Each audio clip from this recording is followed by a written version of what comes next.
Proxy Settings Deactivation Guide for Seamless Internet Access. Here's a step-by-step guide to disable proxy settings. Open Settings, press Win+I to open the Settings menu. Go to Network and Internet, click on Network and Internet. Proxy Settings, on the left sidebar, select Proxy from the options.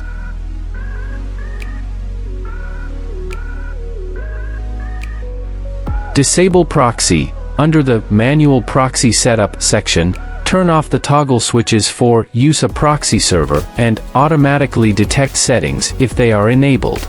This ensures that your system isn't using a proxy server for network connections and that it's not set to automatically detect proxy settings.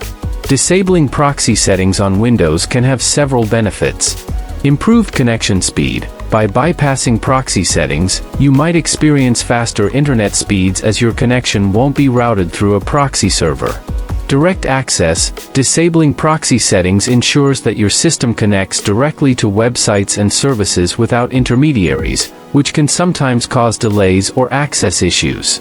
Privacy and security. Proxy servers can sometimes log your internet activity. Disabling them ensures your network traffic isn't routed through a third-party server, potentially enhancing your privacy. Avoiding configuration errors. Misconfigured proxy settings can cause connectivity issues. By disabling proxy settings, you eliminate the chance of encountering these configuration-related problems.